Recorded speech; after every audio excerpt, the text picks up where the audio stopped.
how was he? So matter-of-fact. It punched a hole in my romantic notion of an out-of-body, swept-away experience. It sounded more like comparing hamburgers. He was good, but he's no Mick Jagger. Not enough ketchup. Then they ran into each other a few days later. The girl says, "You'll never believe who I slept with last night. Mick Jagger." Well, how was he? He's good, but he's no Mick Jagger. Betsy Nagel's joke made no sense. How could Mick Jagger not be Mick Jagger? We had recently finished reading Alice in Wonderland, while Miss Zipser highlighted figures of speech and the hipper girls mined the text for hidden drug-related meaning. I liked the story precisely as it read, even if parts of it confused me. This Jagger joke reminded me of the line, "I can't go back to yesterday because I was a different person then." Weren't you always yourself? Wasn't Mick Jagger, by definition, as good as Mick Jagger?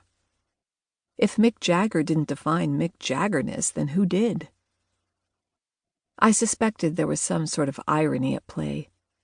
We had recently completed a unit on irony in English, verbal, dramatic, and situational. I had aced the end-of-unit test, but I was glad this joke had not been one of the questions. I would have had a hard time categorizing which type of irony applied, and would have had to go with all of the above, an option that always made me feel uneasy, if not outright defeated.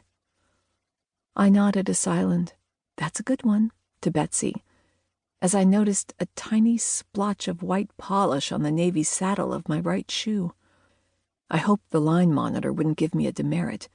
Demerits were so humiliating. Not that I had ever gotten one.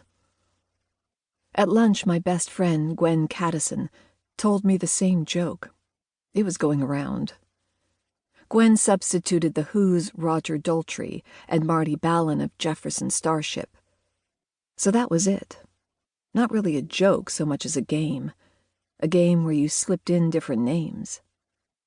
Carrot Stick half chomped, I proposed, "He's good, but he's no Weird Al." Gwen laughed so hard that her tab came out of her nose.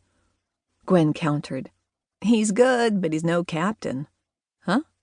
Antonil?" Good one. We went on like that through lunch. The game would run all the way through our high school years.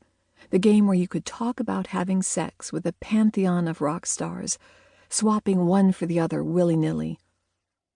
Eventually, I realized that the joke wasn't about rock stars.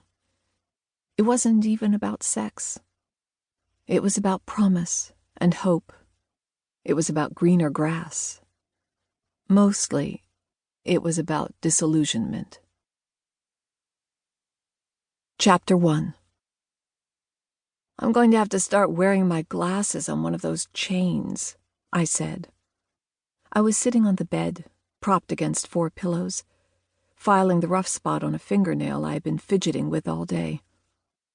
I stretched my arm out straight, willing my fingers 6 inches farther away. "You know," I said to Adam, "those chains you wear around your neck?" "Like an old lady?" He was slouched on the foot of the bed in his underwear, remote control in hand, adding the latest channels to the box. Netflix, Prime, Hulu, HBO.